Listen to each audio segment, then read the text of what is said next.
que es el principio activo que actúa como un corticoide. ¿Ya? Entonces, la biotransformación como tal, chicos, o metabolismo es un conjunto de modificaciones químicas, ¿no?, que experimenta el fármaco dentro del organismo antes de ser excretado por el riñón o por la los más importantes. Muy bien, favorece la excreción del fármaco. Es el fin fundamental de la biotransformación, convertirlo polar, mucho más polar para poder ser eliminado, ¿no? Pero medicinas puede modificar su actividad biológica, ¿no? Puede inactivarla, que es el fin más importante, o sea, detoxificar. Los fármacos tienen metabolitos algunos tóxicos. Los detoxifican, como por ejemplo los barbitúricos. Vamos a ver ejemplos al final, ¿no? Pero también hay profármacos que necesitan ser activados, chicos, ¿no? Como la levodopa, el enalapril, también la prednisona, ¿no? Y también pueden mantener su actividad, o sea, hacerlo cada vez más activo, prolongarles el tiempo de vida media y la concentración crítico. ¿Para qué? Para prolongar su actividad. ¿Sí? Muy bien. Chicos, acá van a ver fármacos. Por ejemplo, estos son los famosos profármacos. La sapriopina es un inmunomodulador. El metabolito activo, ¿cuál es? La mercaptopurina. ¿Tiene metabolitos tóxicos? No. La cortisona. La cortisona, chicos, es un corticoide natural, pero es un profármaco. ¿Ok? ¿Cuál es el metabolito activo? Cortisona. ¿Ya? Miren la prednisona. Su metabolito activo, la prednisona. Entonces, ¿qué necesitan estos profármacos activarse? Muy bien. Lo mismo para el enalapril, pregunta de examen de resultados. El profármaco enalapril tiene un metabolito activo llamado, así de fácil, ¿no? Ahorita lo saben, enalaprilato, pero en unos 5 años no se van a acordar, ¿no?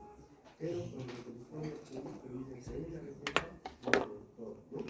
La sidoburina, chicos, es un antirretroviral. Es un antirretroviral. ¿Qué pasa con este antirretroviral? Tiene un metabolismo activo. Mira que es la mostaza de fosforamida. Pero también, chicos, tiene un metabolismo tóxico, que es la acroleína. Esta acroleína es tóxica cuando se acumula con el renal, por ejemplo, ¿no? Entonces, nuevamente esta acroleína tiene que ser inactivada por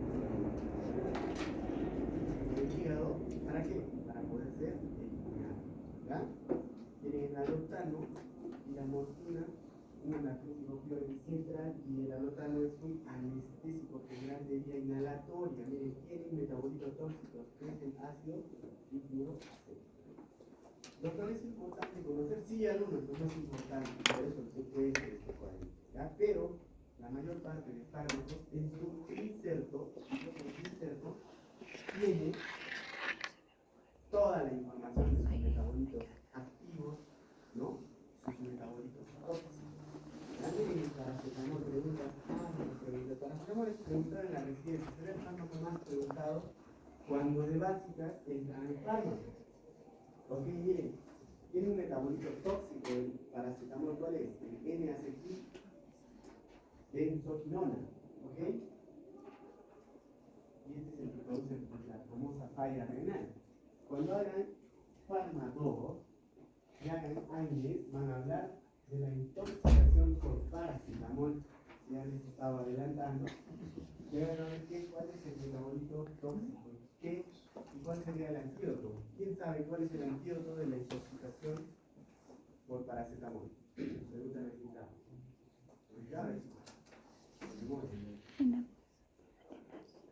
Vamos.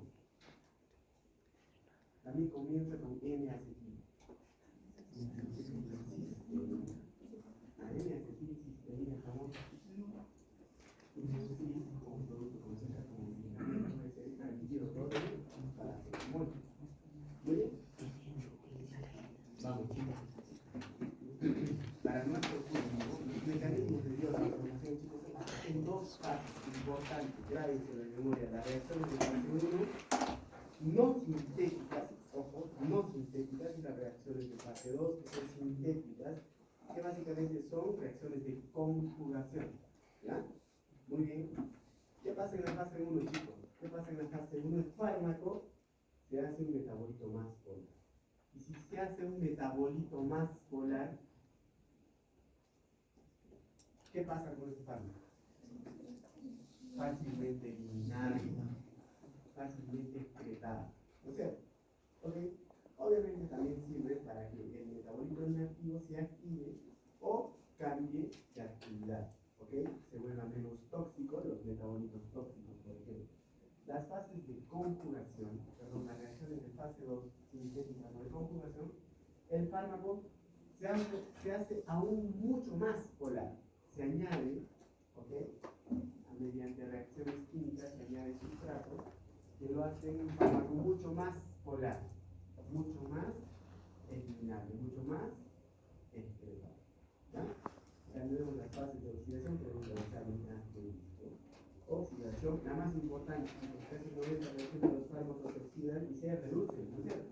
Hemos hablado de química de Hunter, ¿no?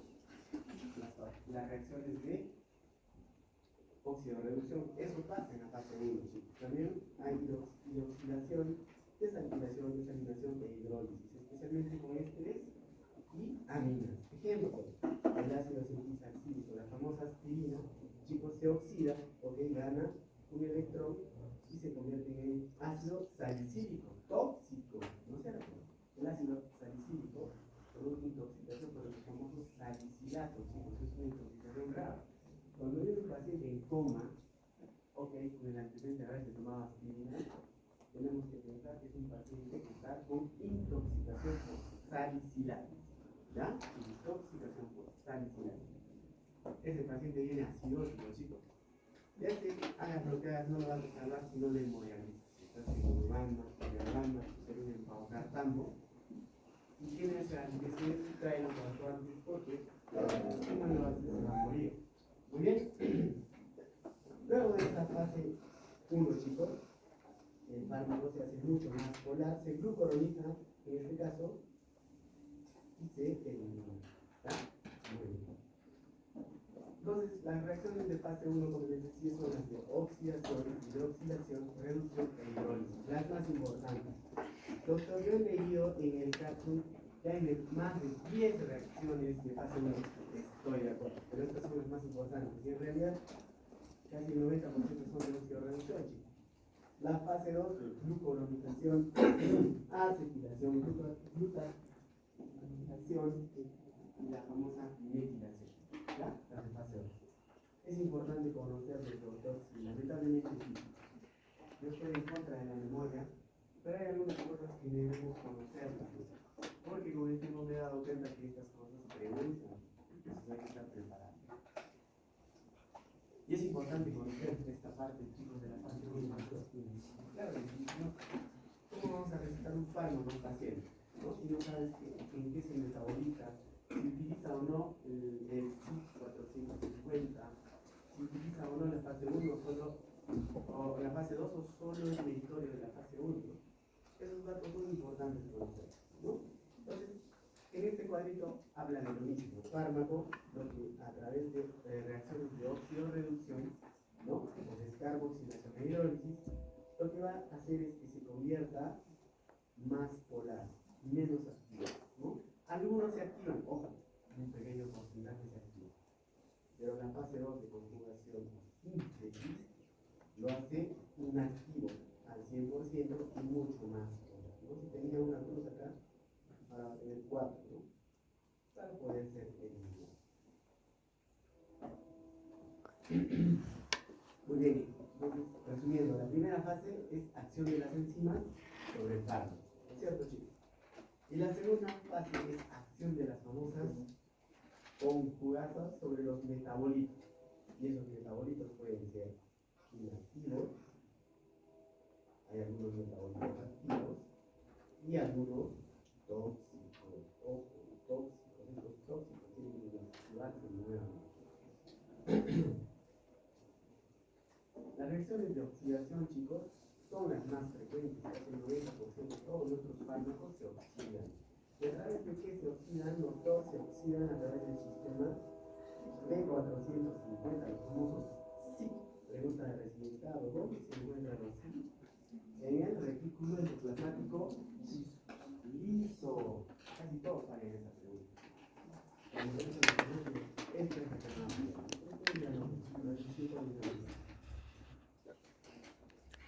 chicos, este sistema enzimático es de monoaminoácidos. Miren, hay 13 familias, 12 familias, muchas, se forman.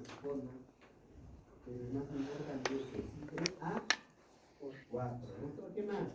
El C1A2. ¿Ok? Miren, el C3A4 es el más común. Casi el 90% de todas las reacciones de oxidación se realizan a través del CIT. ¿Ya? Importante destacar el CYP2D6. ¿Por qué? Porque los antidepresivos y los opioides son metabolizados por ese citocromo. Y también, chicos, el CYP1, ¿no? También hace que se metabolice el alcohol. El CYP1A2 metaboliza la teofilina, ¿no? Y a todas las vitaminas, ¿no? Riboflavina, tiamina, etc. Muy bien. Cuando hay registros es cuando quiero que entonces,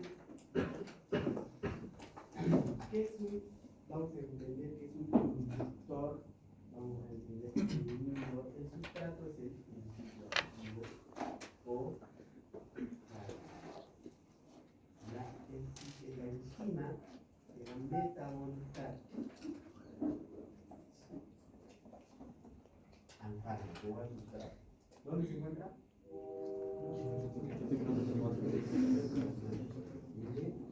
Entonces, chicos, ya tenemos nosotros inductores, ¿no? Hay algunos fármacos que nos han dado, que hemos recibido, que nuestros padres han recibido, y a través de transcripción de genes, ¿okay? Se ha transferido el RNA mensajero y se ha sintetizado proteínas con el CIP, que ya tiene una memoria de inductor y algunas de inhibidor. ¿Ya? No es inductor, nacemos ya con inductores e inhibidores. ¿Ya? Porque, ¿ya? Muy bien. Entonces, doctor, y todos los fármacos mencionados ahí, todos los que tienen ahí, por ejemplo, para el CYP1A2, la clozapina, el haloperidol, que es un fármaco que se utiliza en el organismo, la clozapina, es un antiarrítmico y también se usa como un antihistamínico, ¿ok? La clozapina, que es un antiansioso, es el sustrato, son los fármacos. El inhibidor más importante de estos fármacos son las cloroquinolonas. Y sus inductores son varios, miren, inductores del CIP e inhibidores del CIP.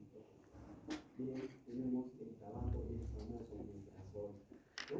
Miren, lo mismo para el ibuprofeno que los sartan. Hay inhibidores de isoniazida, grapamilo, y miren, los inductores de fenobarbital y la rifampicina. ¿Qué significa inductor y qué significa inhibidor? Vamos a hacerlo con un ejemplo. ¿Ya? Muy bien, nuestro sustrato principio activo es la ciclosa. ¿Ya? Nos dicen que tiene su inductor, que es la rifampicina. Y nos dicen que también tiene su inhibidor, que es la eritrosina. ¿Está claro? Hasta ahí entendido. Muy bien. ¿Qué hacen, chicos? Como genéticamente ya tenemos inductores e inhibidores en nuestro cuerpo, la ciclosporina es un inmunomodulador, especialmente para aquellos pacientes, chicos, que han recibido un trasplante. En nuestro medio lo que trasplantamos, ¿saben qué trasplantamos? ¿En Cusco qué es el trasplante? Se trasplanta riñones solamente. A nivel nacional, el Cusco, Trujillo, Arequipa, trasplanta riñones. Los demás, trasplantes se solo en Lima, trasplantes de pulmón en Carabias o en Lima, ¿no? La medicina está muy descentralizada. Muy bien, entonces nosotros hemos tenido un paciente al que hemos trasplantado riñones. Ese paciente tiene que recibir ciclosporina. ¿Por qué? Porque la ciclosporina es un inmunomodulador, hace que nuestras defensas bajen. ¿Para qué? Para que no se rechace el trasplante. ¿Ya? Ese es el mecanismo, o ese es el efecto terapéutico que requerimos de la ciclosporina, que evite que el riñoncito sea rechazado rechazado por nuestro propio organismo. ¿Ya? Para eso le damos. Pero como es un paciente trasplantado renal, chicos, estos pacientes, al recibir inmunomoduladores, inmunosupresores, son inmunodeprimidos. Entonces le ha dado TER. Por eso es importante, como médico general, saber que es un inductor y es una jovencita, 23 años, ¿no? Entonces, también tiene una onicomicosis. ¿Ya? Tiene onicomicosis y tiene TERES. ¿Ya? Entonces, y el nefrólogo le ha indicado ciclosporina. El fármaco inductor de la rifampicina, chicos, es un inductor, hace que se acelere el metabolismo del sustrato, en este caso de la ciclosporina. Y si se acelera, chicos, el metabolismo de la ciclosporina, ¿qué pasa con la ciclosporina? ¿Sí? Se elimina más rápido, muy bien, está, ¿no? Se acelera la eliminación de la ciclosporina. O sea, los inductores hacen que se metabolicen más rápido los sustratos. ¿Ya? Entonces, ¿qué harían los inhibidores?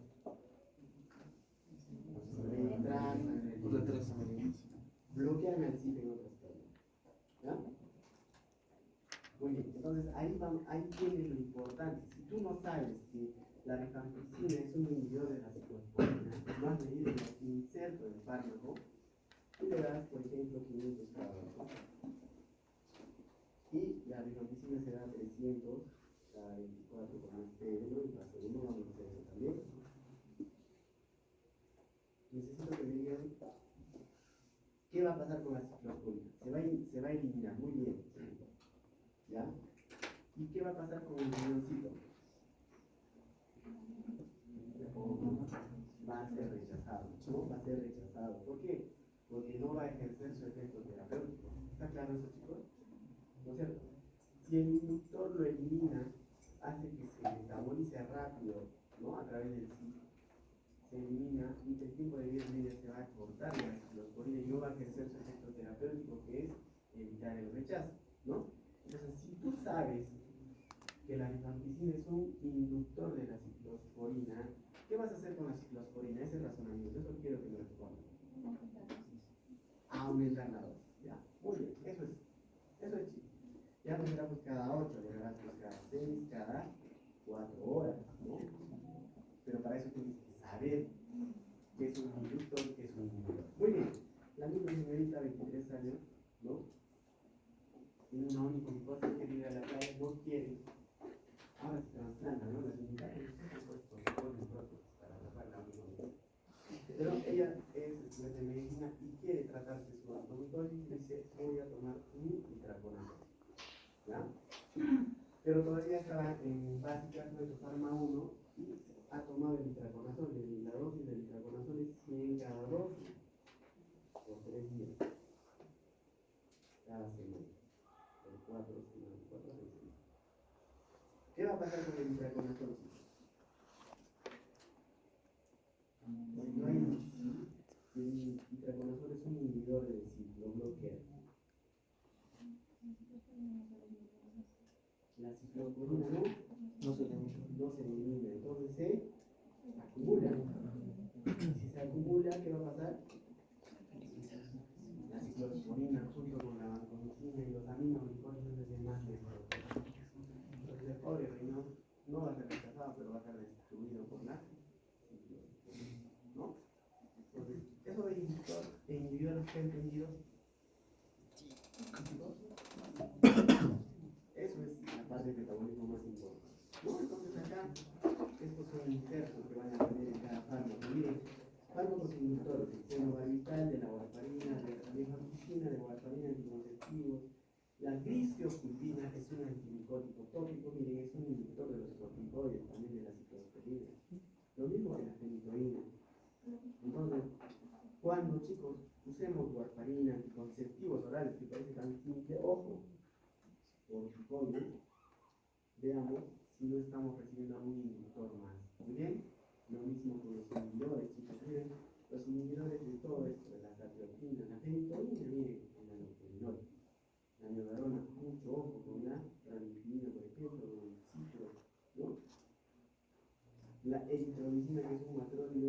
mucho cuidado con alguno de estos fármacos que están siendo administrados.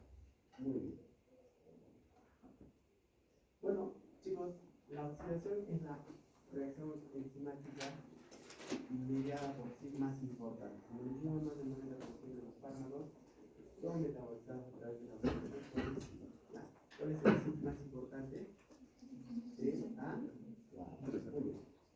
Pero también hay fases de reducción, chicos. La azoreducción, ¿no? Especialmente útiles en los profármacos como la prednisona. A ver si me han escuchado. Otro fármaco como profármaco.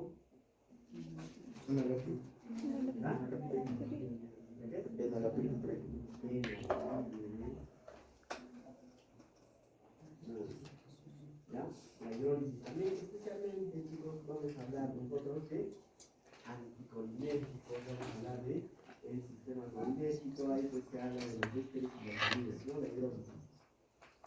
Ésteres y amines.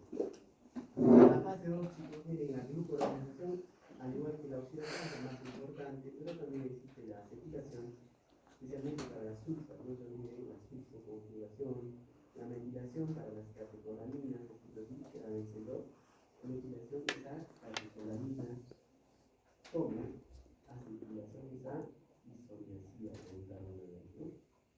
Conjugación con aminoácidos como glicina y vitaminas, etc. Muy bien, chicos, entonces, ¿dónde se metabolizan los fármacos? El lugar más importante para el metabolismo, ¿dónde lo he dicho? En el hígado, en el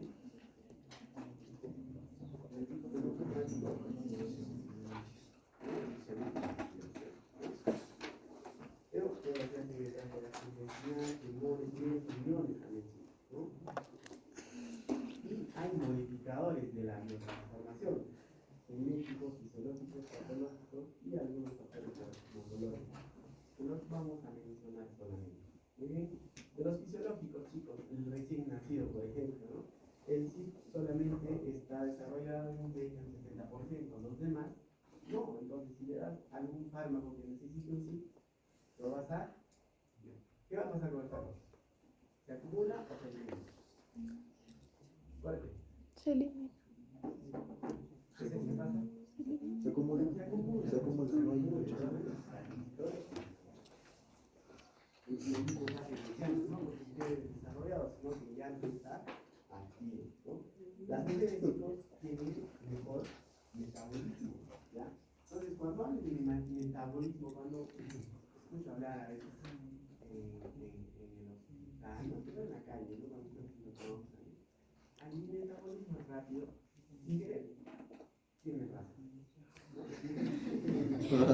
Pero ellas no se refieren a este tipo de metabolismo. Nosotros hablamos con propiedad. Y me dice, ¿cómo se menciona más del 90%?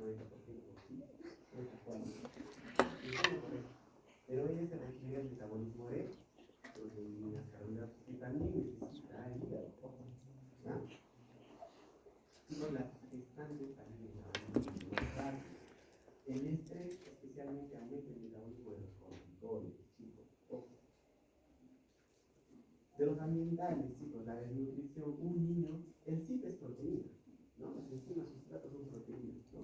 Necesitan sintetizar, ¿no? En el hígado a través de la transformación de genes, ¿ok?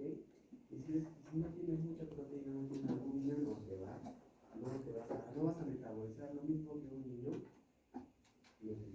cambios hormonales, el ciclo circadiano, el sueño, chicos, la exposición ocupacional que es básicamente relacionado al estrés, el abuso de drogas. Desde los factores patológicos, chicos, las insuficiencias, tanto hepática, renal, cardíaca, son las más importantes, ¿no? No es lo mismo que metaboliza un paciente con falla hepática que metaboliza un paciente sin falla hepática. Muy bien. Pero al contrario, los hipertiroideos, la hiperuricemia, ¿ya? El beriberi aumenta nuestro metabolismo. También es importante recordar eso. Y de los factores farmacológicos, chicos, la vía de administración. ¿Quién se metabolizará más rápido? ¿La endovenosa o la vía oral? Endovenoso, ¿no? la dosis del fármaco, a mayor concentración del fármaco, obviamente va a haber mayor metabolismo, ¿no es cierto? Siempre y cuando sea fármaco libre, ¿no es cierto? Muy bien, el pH urinario y algunas interacciones farmacológicas. Muy bien, chicos, vamos a terminar, no se preocupen, no se duerman, por favor, esta parte es bien tediosa, pero es importante, ¿no? El 50% de su prueba es de farmacocinética 1, 2, un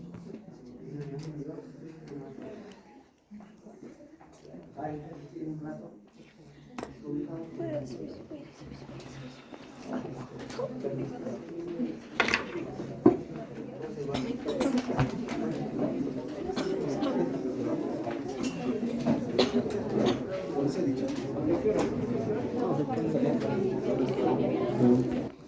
Es el proceso mediante el cual el fármaco y los metabolitos se expulsan desde la circulación hacia el útero. O sea, botamos el fármaco, de hecho es efecto terapéutico.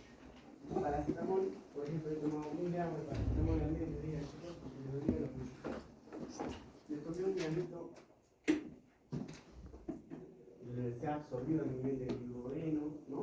Sé que su disponibilidad es del 70%, ¿ok? Llegó a mi torrente sanguíneo, se unió a sus receptores a nivel del hipotálamo para la cefalea y a nivel de las fibras musculares, para las mialgias, ¿no?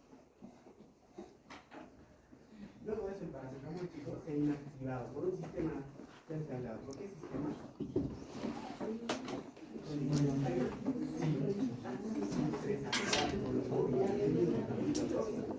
Chicos, yo exclusivamente tomaría paracetamol porque sigue doliendo, puedo intoxicarme. Como hecho fármaco, y estoy entrando fármaco, sé que me puedo morir. Por ende, solo un granito es suficiente para mí.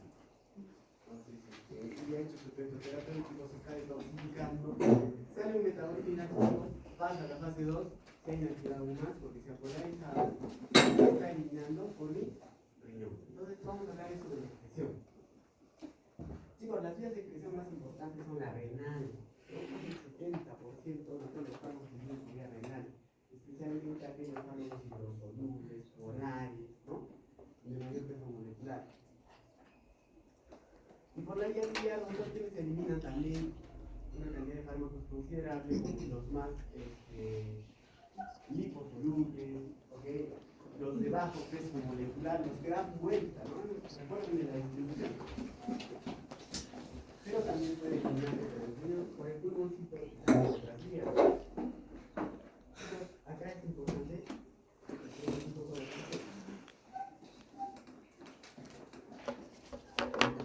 tengo mi paracetamol, que en este caso es un metabólico inactivo, que se llama este sistema de capilares. Y la capita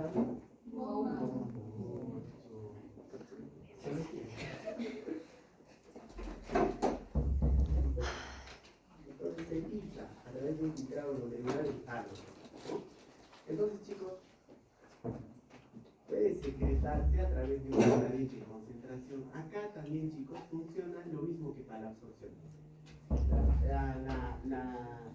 El transporte pasivo para la mayor parte de los fármacos, ¿no? Que va a favor de una gradiente de concentración, que puede salir del fármaco o puede ingresar de acuerdo a la concentración, muy bien, y sin gasto de energía. ¿Ya? La filtración y la secreción son sin gasto de energía. Muy bien. Entonces, que tenemos que tener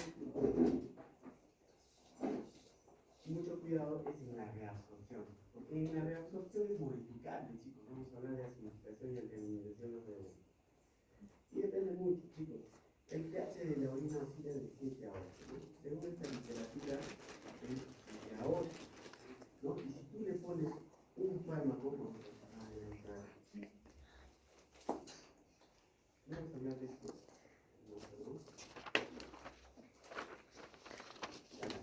Vamos a hablar de esto. Entonces, en la reabsorción es donde tenemos que poner en práctica los conocimientos de la primera parte de absorción. ¿Por qué? Porque el pH de la orina eso no va a variar. Sí. ¿Ya? No va a variar el pH de la orina. Algunos nosotros lo modifican. Lo que varía es el pK del fármaco. ¿Ya? ¿Qué pasa si el pH de la orina es 7 y el pK del fármaco es 7? Se reabsorbe.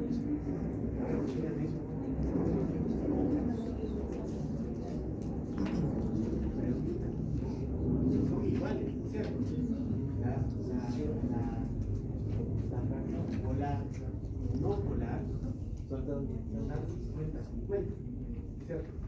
Entonces, si está 50-50, ¿el fármaco se absorbe o no se absorbe? No se absorbe, da igual. Se trata de tener un equilibrio, tanto en la sangre como en la orina, ¿ya? Ahora, el pH de la orina es 7, pero el pK, hemos tomado un fármaco con un pK más de 7.5. ¿Qué va a pasar? ¿Qué va a predominar? ¿Qué tipo de fármaco? ¿Qué tipo de fracción del fármaco? ¿La ionizada o la no ionizada? Recuerden que es un pH alcalino. No más alcalino. No sé, ahí sí puede pasar o no. Porque se asemeja un poquito más. Acá también qué pasa, ¿no? Muy bien. ¿Qué pasa, chicos, si el pH de la orina es 7 y el pK del fármaco es 6.5? ¿Qué predomina? Ionizante. La forma No ionizante. y esta forma ionizada, chicos, del fármaco no se absorbe, se elimina. Eso está claro, ¿verdad? Ya, muy bien, vamos a hablar. De nuevo, doctor. ¿Sí? Unita más, doctor. Muy bien, unita más.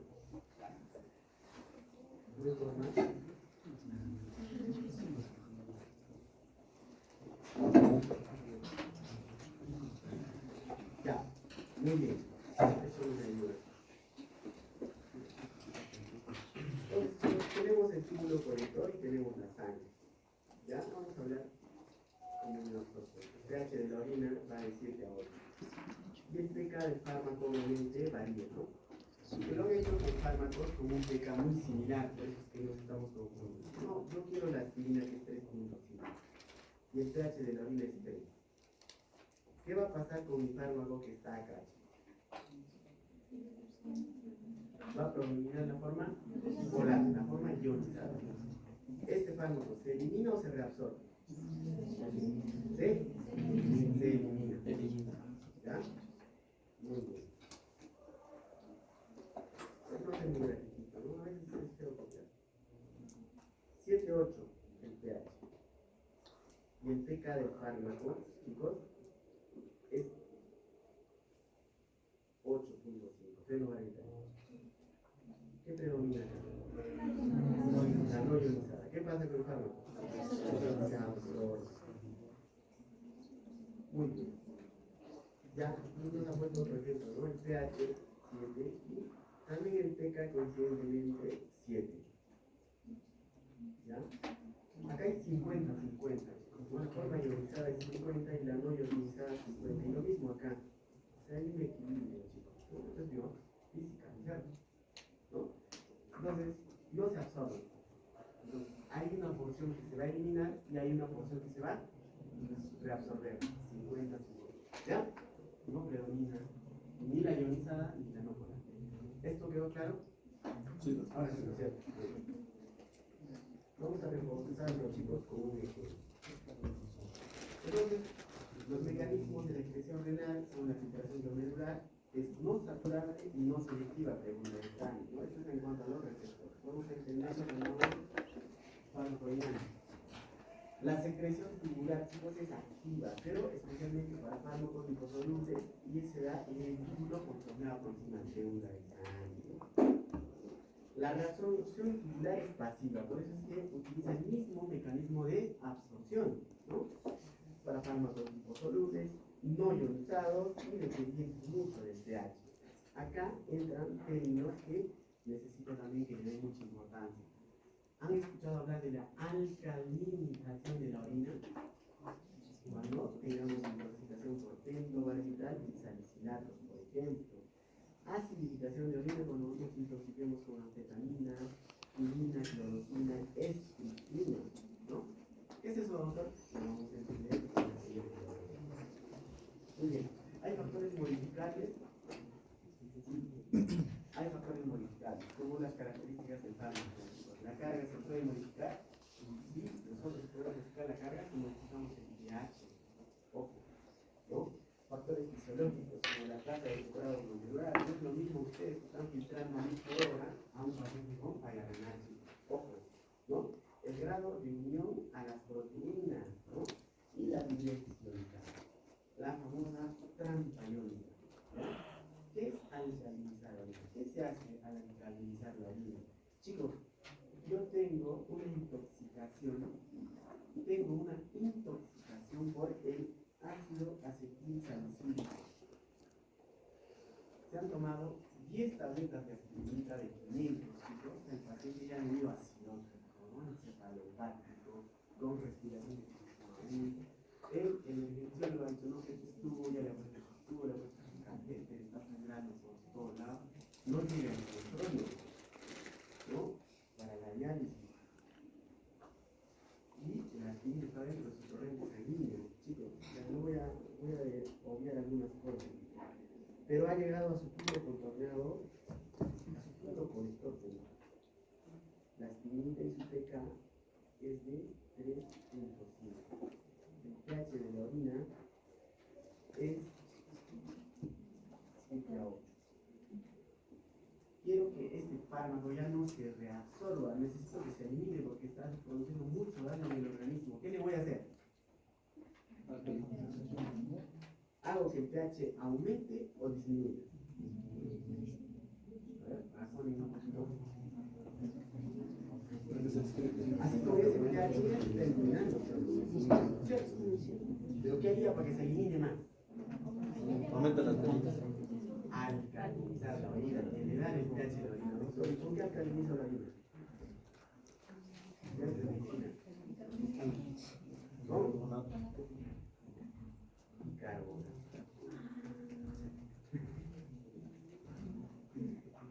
Y esas ampollas van a elevar el pH de la orina. Obviamente el pH del plasma está con el 3.9, 7.1, ¿no? Y por eso ya no puede llegar a 7.2, 7.3. Pero la orinita se alcaliniza y se elimina más rápido, ¿no? Hasta que nos dé tiempo para que llegue el nefrólogo y dialice ese paciente para que viva. Acidificación. ¿Cuándo acidificamos? Nosotros también, igual que con los que pasó, le decimos que el pacientito no fenobarbital. Perdón, no es pentobarbital, es otro, pentobarbital. Y todavía el joven no tomó pentobarbital, eso que tiene buena biodisponibilidad, se puso directo a la vena, el pentobarbital llega a la UCI, se le intuba, a ver, nos comunica que se ha tomado este fármaco, le hemos dado su antídoto, pero igual el paciente, chicos, seguía, en este caso, intoxicado, encefalopático. Y yo como doctor de farma sabía que el pK del pentobarbital es 7.3 y sé que el pH de la orina es de 7 a 8, ¿no? Si yo lo alcalinizo más esto, puedo eliminar, sí, pero a menor velocidad. ¿Qué me convendría? Acidificar, bajar el pH de la orina, ¿no es cierto? Y eso se hace con cloruro de ¿qué?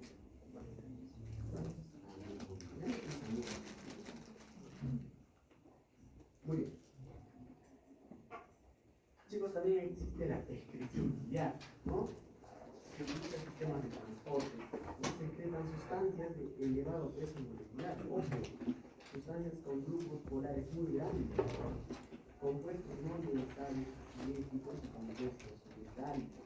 Lo que se excreta por bilis se reabsorbe o se elimina por las heces. Cuando hay una excreción intestinal, puede haber lo que hemos hecho ya, circulación intestinal, ¿no?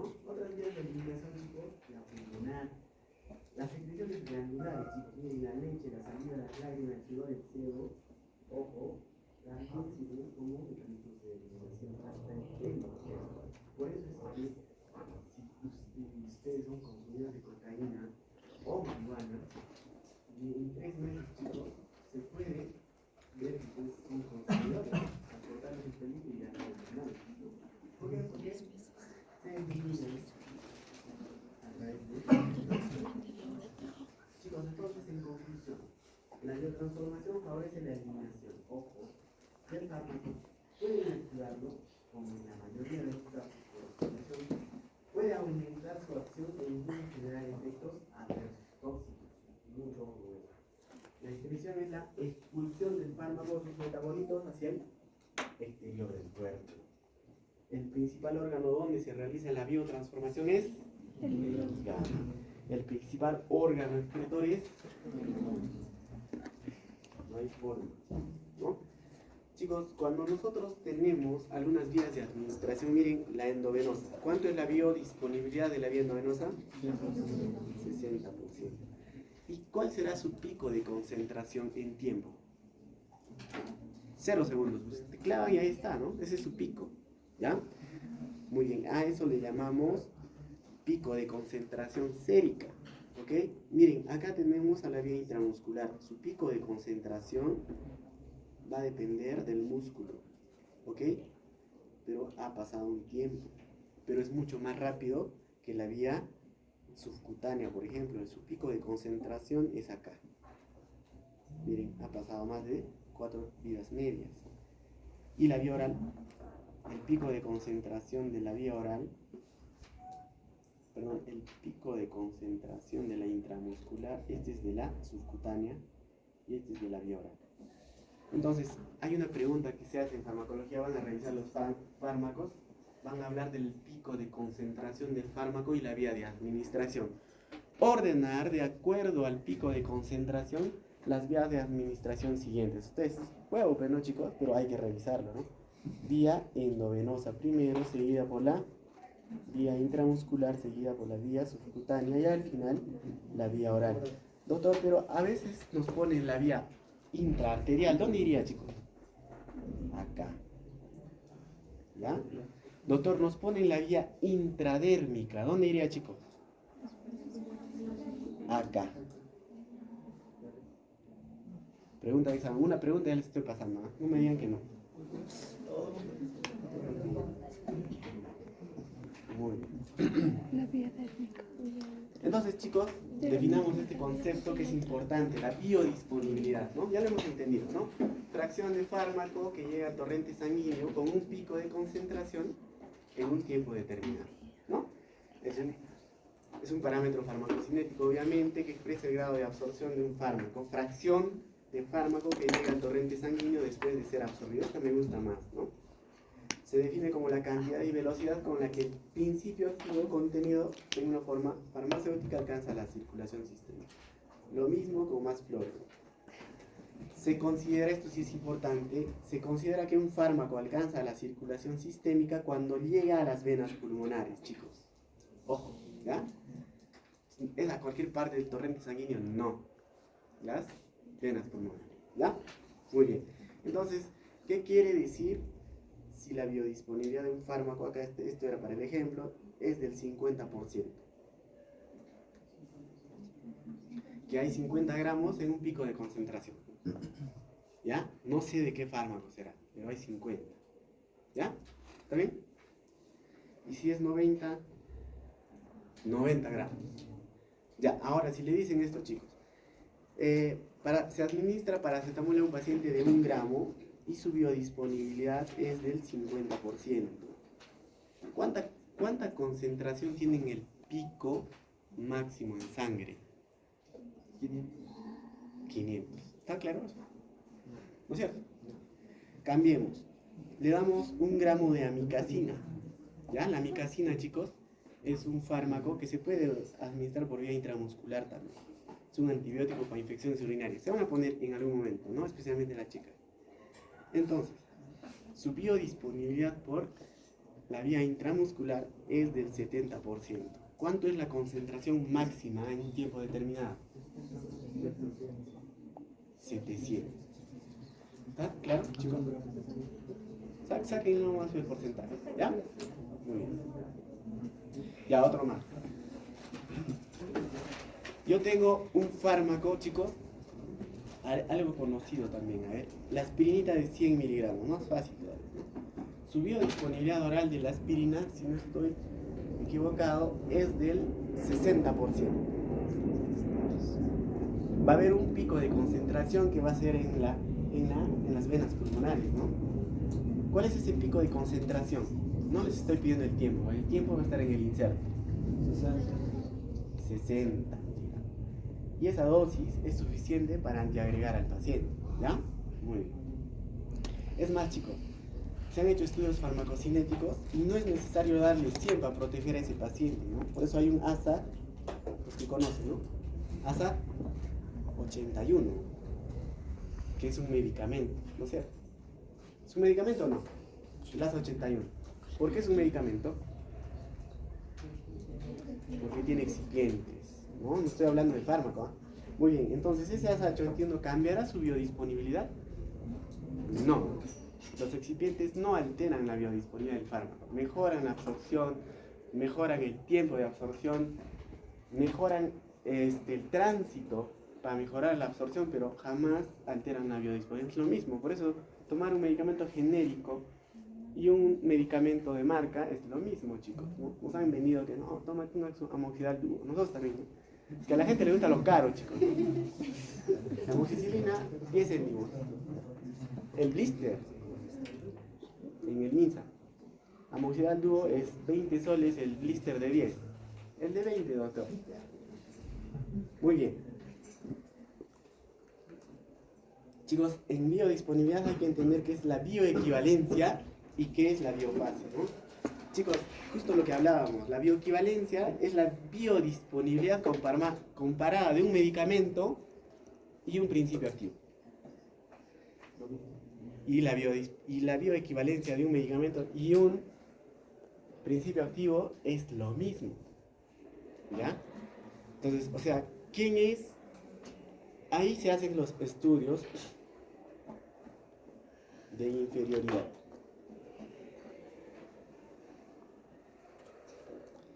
Hay unos estudios en farmacología que se llama estudios de inferioridad.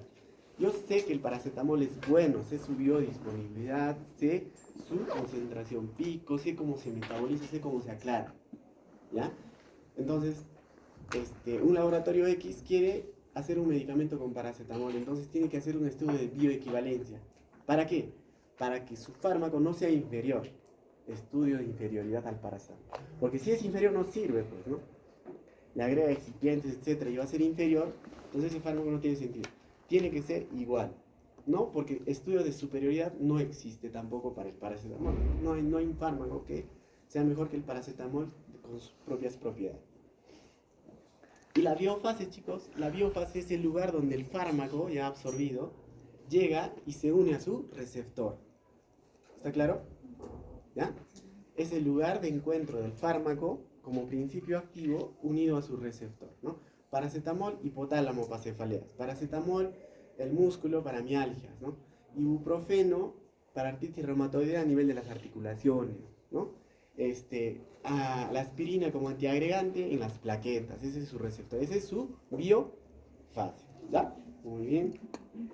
Volumen de distribución. Chicos, esto no es difícil de entenderlo. El volumen de distribución es un volumen hipotético, ¿no? Donde el fármaco se diluye en su concentración pico, ¿ya? Y a veces es pues más de 100 litros. ¿Cuánto de agua tiene el ser humano? 60% de su peso corporal. Si un paciente pesa 60 kilos, ¿cuánto sería su agua corporal total? ¿Cuánto? 36 litros, ¿no? Pero hay algunos fármacos que necesitan 400 litros. ¿De dónde sacamos eso? Por eso se dice que es un volumen hipotético, ¿ya? Y este cuadrito es importante, ¿no? Se define como el volumen hipotético de líquido corporal, ¿no? En el que tendrá que haberse diluido el fármaco para alcanzar mínima concentración. la misma concentración del plasma, ¿ya? El volumen requerido para que la dosis administrada esté en todo el organismo en igual concentración que en el plasma, ¿ya? Entonces, ¿qué me importa del volumen de distribución? Si es bajo, si es medio o es alto. ¿Por qué? Porque si el volumen de distribución es bajo, chicos, significa que no necesita mucho líquido para distribuirse. Entonces son aquellos que van a estar en la sangre. Ejemplo, la warfarina. La warfarina solo necesita estar en el torrente sanguíneo, ¿no es cierto? ¿Por qué? Porque se une a las proteínas de coagulación, ¿no es cierto? O tiene que ir al cerebro, o tiene que ir al riñón. No, tiene que estar inhibiendo algunas proteínas K dependientes, ¿se acuerdan, no? 2792, eso es como mnemotécnico. Lo van a hacer en farmacia, pregunta de examen, ¿no? Proteínas de coagulación asociadas a vitamina K, 2972, que son la proteína 2, la 9, la 7 y la 2. 2 o 0. Por ahí, chicos. La memoria es frágil, más cuando pasan los 40. Muy bien, entonces volumen de distribución bajo, plasma, ¿ya? Volumen de distribución medio. Chicos, los que tienen un volumen de distribución medio, o sea, necesitan un poquito más de agua para diluirse, ¿no? Y estar en las mismas concentraciones en los tejidos y en el plasma. Estos atraviesan el extracelular, acá como dice, ¿no? A través del fluido extracelular. Y los que tienen un volumen de distribución alto llegan hasta el hueso, llegan al pelo, llegan a las pestañas, chicos, a sus uñas. Por ejemplo, si yo les digo el itraconazol que se usa para la onicomicosis, imagínense ustedes, ¿cómo será su volumen de distribución? Alto, pues tiene que llegar a la uña. A ver, llega a la uña. Bueno, ¿no? Muy bien. Entonces está claro con el volumen de distribución, chicos, ¿ya? Y el tiempo de vida media, chicos, que a veces lo hemos confundido, lo vamos a tener claro también. Se define como el tiempo requerido para que la concentración plasmática, ojo, de un fármaco presente en el organismo se reduzca al 100%, ¿ya? Una vez finalizada la absorción y distribución, ¿ya? Por eso se habla de tiempos de vida media, ¿no? Para que se elimine completamente el midazolam, hablan de 5 tiempos vidas medias, ¿no? Entonces no se habla en tiempo, sino se habla en tiempo de vidas medias. Obviamente, doctor, si lo vamos a tener por horas, sí, en el inserto va a estar por horas, pero tú tienes que entender que los fármacos se van a eliminar. Por ejemplo, ¿no? Yo tengo la aspirina 100, su biodisponibilidad es del 60%, o sea, su concentración máxima o su pico de concentración en la vena pulmonar ha sido de 60 gramos, ¿no? Se ha distribuido, se ha metabolizado. Para que nosotros cuando tengamos el tiempo, la fracción de 30 gramos, ¿cuántos tiempos de vida media haya pasado? ¿Cuánto? 1, muy bien, doctora. Después, 15. ¿Cuántos tiempos vidas medias haya pasado? 2. Igual, 7.5. No, generalmente la mayoría es en 5 tiempos vidas medias, ¿no? Y eso es, entonces, si a mí me dicen el tiempo de vida media del paracetamol es de 8 horas, ¿qué significa? ¿En cuánto tiempo se eliminará? Así un criterio rápido.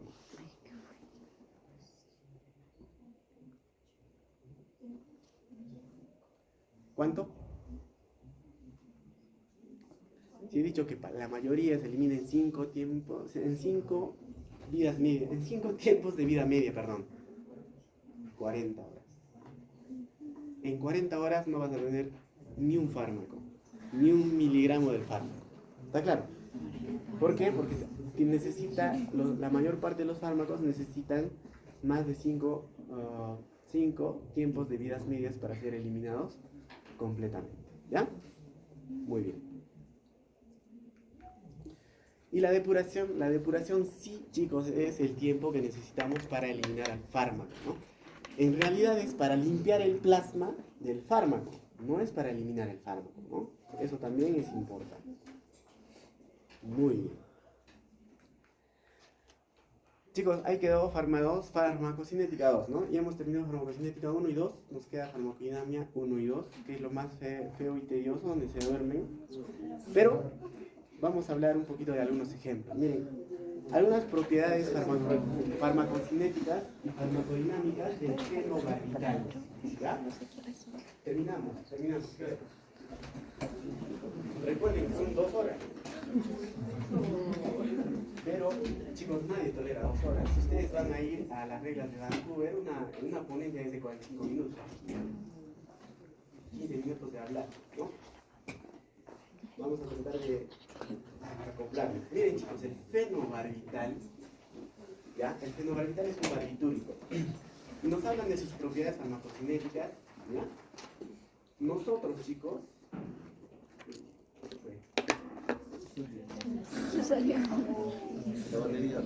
La batería.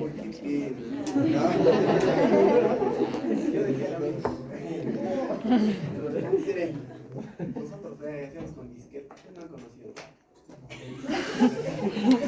Ya llegó el pendrive y también no había rayado. Con las excusas, no entra bien, ¿no? Bueno, aunque sigue, chicos, aunque sigue. Muy bien. Entonces, miren, un ejemplo del fenobarbital. La concentración plasmática terapéutica en el pico de concentración máxima es de 10 a 30 miligramos por litro. Chicos, si su biodisponibilidad es del 90%, ¿ustedes me pueden decir de qué concentración viene la tableta?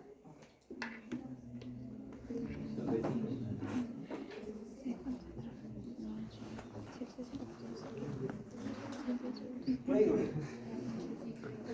No, bueno. Chicos, si el pico de concentración máxima va de 10 a 20, entonces le voy a dar un valor, 20. ¿Ya? 20. Y me dicen que su biodisponibilidad es del 90%. ¿Ya? ¿Cuánto? 18 miligramos. ¿Está claro? ¿Sí o no? Mal.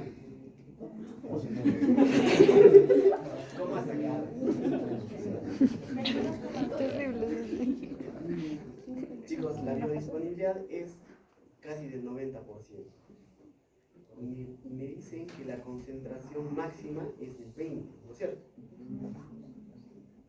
O sea, se supone que el 90% del fármaco es 20. 22. Muy bien. Entonces, ¿cuánto de concentración tiene? 22 dijo. He escuchado 18. Muy bien, muy bien. ¿Está claro? Es simple, chicos. Doctor, ¿cómo lo ha hecho? Ya, miren, chicos. Si yo sé que mi biodisponibilidad es del 90%, yo sé que esa biodisponibilidad del 90% coincide con la concentración, ¿no?, máxima en las venas pulmonares. Y acá me dice, la concentración plasmática terapéutica, habla de la concentración pico, es de 20. Se está hablando de la biodisponibilidad. O sea, si el 90% es 20, ¿cuánto será mi 100%? Pues, ¿no? ¿Y cuánto vendrá mi tableta? 22 gramos. Ya, entonces, el volumen de distribución, chicos, es de 0,6 a 0,7 litros por kilo. Entonces, si yo sé que yo tengo 42 litros en mi cuerpo y eso más o menos coincide con el medio, ¿no? Más es harto y menos es poco, ¿ya? O acá le ponen low, medio, high, ¿no? El 42 es el medio, ¿no? Entonces, este paciente tiene un volumen de distribución alto o bajo. Pesa 60 kilos, digamos.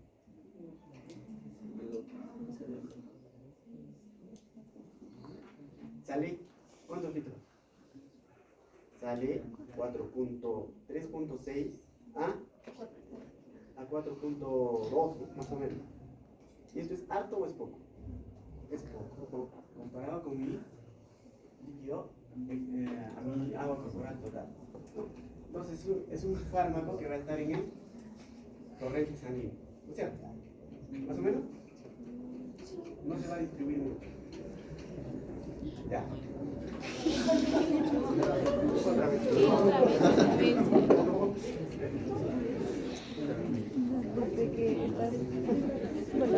Chicos, cuando me hablan de volumen de distribución, yo tengo que saber que hay un volumen de distribución alto, medio y bajo. Los fármacos que tienen un volumen de distribución mayor al agua corporal total que tengo son aquellos que se van a distribuir hasta en los pelos. Van a llegar a los huesos, dientes, ojos, córnea, ¿no? Pelo, uñas. Entonces esos fármacos necesitan volúmenes altos, superiores al agua corporal total que tenemos como cada uno de nosotros. ¿Ya? Por eso es que es un volumen hipotético, ¿ya? De agua donde se va a diluir el fármaco para que tenga la misma concentración que el plasma y el tejido. ¿Ya? Ese es el volumen de distribución. Entonces, ¿cómo sé que es alto, medio o bajo, doctor? De acuerdo a mi agua corporal total. Para mí, más o menos son 336 litros. Para el doctor puede ser 42 litros, ¿no? Y otros doctores que pueden aumentar a 50 litros, ¿no es cierto? Su nivel medio. ¿Ya? Pero debajo de eso, chicos, debajo de eso, el volumen de distribución es bajo. Si te hablan de 1, 2, 3, 4 litros, es bajo, ¿no? Es plasmático. Ahora, tienen que entender, por eso les decía, que todo volumen de distribución bajo va a estar en la sangre nomás. O sea, es un fármaco hecho para la sangre, para las proteínas plasmáticas, para las plaquetas, para los eritrocitos. Por ejemplo, el hierro, ¿ustedes qué piensan? ¿El hierro qué hace? ¿Dónde creen qué volumen de distribución tendrá? Claro, porque necesita estar al lado de los hematíes, ¿no? Para que se una a las proteínas. ¿Qué proteínas? Hemoglobina, homoglobina, etc. ¿Para qué? Para formar mayor cantidad de glóbulos rojos. Ya. El itraconazol que les dije que sirve para la onicomicosis, que tiene que llegar a la uña, ¿no? Y así. ¿Está claro? Ya. Por eso yo les decía, el fenobarbital, chicos, el fenobarbital, su volumen de distribución con esa perspectiva es alto, medio o bajo. Bajo. Pues tú ya sabes, debe ser para la sangre, ¿no? Sin saber qué es el fenobarbital, debe ser para la sangre, ¿no? Su aclaramiento metabólico, o sea, su depuración de 4 ml hora kilo. Su semividad, o sea, el tiempo de vida media, 5 días. ¿Ah? 5 días. Entonces, un tiempo de vida media, ¿cuánto será?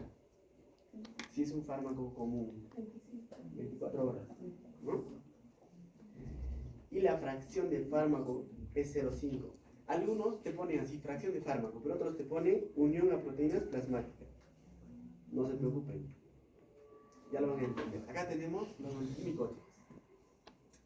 Tenemos al fluco, tenemos al itra, al pozo, al boli. Chicos, esto no va a entrar en el examen, ¿no? Lo que quiero es que entiendan. Lo que sí va a entrar es que me digan la biodisponibilidad, que me interpreten la biodisponibilidad del aclaramiento. No que me digan que la biodisponibilidad del fluconazol es 80%, no. Y eso nunca se pregunta. Por algo está en el inserto, ¿ya? Lo que sí necesito es que me interpreten. Entonces, chicos, acá la F, el porcentaje, dice la biodisponibilidad por vía oral. Miren, fluco 80, itra 55-70, pozoconazol 60-80, voriconazol 95%. Ya. Yo les digo, chicos, de acuerdo a estos datos que están viendo, de acuerdo a la biodisponibilidad, ¿qué fármaco ustedes preferirían para tratarse un hongo, etcétera? Voriconazol. ¿Por qué? Porque tiene buena biodisponibilidad por vía oral, ¿no? Es tan cercana a la vía endovenosa que no necesita, miren, una vía endovenosa como acá. ¿Ya? Para eso sirve la biodisponibilidad, para que interpreten eso. Muy bien, miren, acá está, en acá nos han puesto la concentración máxima. Miren, concentración máxima, 18.9. Entonces, si la biodisponibilidad del flujo es 80, ¿cuánto de fármaco le han puesto? Así pregunto. ¿Cuál es la cantidad de fármaco administrado por vía oral al paciente? Ay, chicos. Estoy resfriado. Así es, una gripe después me van a entender. A ver.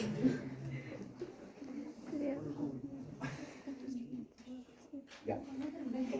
Si yo sé que la biodisponibilidad de fluconazol es 80% y la concentración máxima del fármaco es de 20, pónganlo 20 para que les salga exacto. ¿Ya? ¿Cuánto de fármaco se le haya administrado independientemente? Por vía oral, porque para esto es por vía oral, ¿no? Acá dice biodisponible por vía oral. ¿Cuánto haya tomado ese paciente? ¿Cuánto?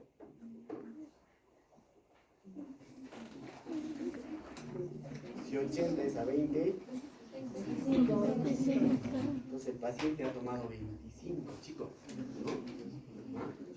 ¿no? Eso sería una respuesta, ¿no? Miren, entonces otra preguntita. Miren, acá está el tiempo de vida medio, ¿no? El tiempo en el que alcanza la concentración máxima. Acá nos pone con tiempo. Entonces se ha logrado 25 miligramos en 1.5 horas, 3.5 horas, 4.5 horas, ¿no? Y miren, acá nos habla del volumen de distribución. El volumen de distribución del fluconazol es de 0,5. ¿Qué opinan? ¿Qué me pueden decir de ese volumen de distribución? Por kilo, digamos, ¿eh? Por 60. Bajo, ¿no? O sea, ese fármaco está exclusivamente para la asma, ¿no? Para la. Y lo que les decía, a ver si es verdad tanta belleza. El itraconazol. 10 por 60. 600 litros. ¿Llega a la uña? Obvio. Entonces, para tratar las uñitas, por eso es que pozoconazol, voriconazol, nada que ver. El pozoconazol sí puede, miren, mejor todavía, ¿no? Pero el pozoconazol, uno, que no hay en el país, dos, cambios. A una uña mejor, sus prótesis, chicos.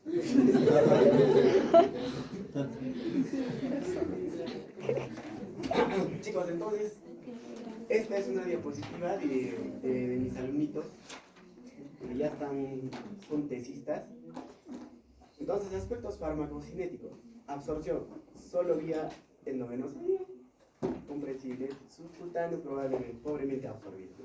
Distribución, no me habla del volumen de distribución, no me habla de la biodisponibilidad. En el metabolismo me dice hepático, ya pasa, ¿no? Se metaboliza por la categoría O metiltransferasa, no necesita CIS, por ejemplo, ¿no? Que es la COM, la MAO. Sus metabolitos inactivos son la normetanefrina y el ácido vanilmandélico. ¿Ya? Y su eliminación, ¿no? Mínimo, pues acá que me ponga el tiempo de vida media, su aclaramiento. No en todos, pues chicos, ¿no? Les voy a poner milimétrico ustedes, ¿no? Por su eliminación es 4 litros por kilo por día en 5 días, ¿no? No, tampoco es que se memoricen, pero yo creo que un cuadrito así que le pongan y me hagan entender sus propiedades farmacocinéticas es mejor que esto. ¿Ya? Por ejemplo, así, ¿no? Este es el lenguaje que tienen que usar, no este. Me tenía un docente en medicina que nos decía, ¿de dónde eres? De un CENICAP, me decía, ¿no? No quiero utilizar lo mismo, pero este es distinto, ¿no? Me pone el fármaco, acá me pone su concentración, me dice el clearance es de 24 a 40, me dice la eliminación, el tiempo de vida media 2 minutos, con cierto tiempo de vida media sería 10 minutos. La unión a proteínas en porcentaje, pero no me ha puesto, ¿no? Sus metabolitos activos son la epinefrina o la adrenalina. Sus receptores son alfa, beta, ¿no? Dopamina. Y sus efectos colaterales a distinto. ¿Quién lo va a entender así? ¿No es cierto? Pues ya, chicos.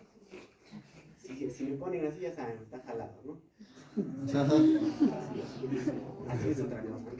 Aunque no le explique, digo, wow. Así como ustedes no escuchan mis ponencias, yo tampoco no escucho, pero veo.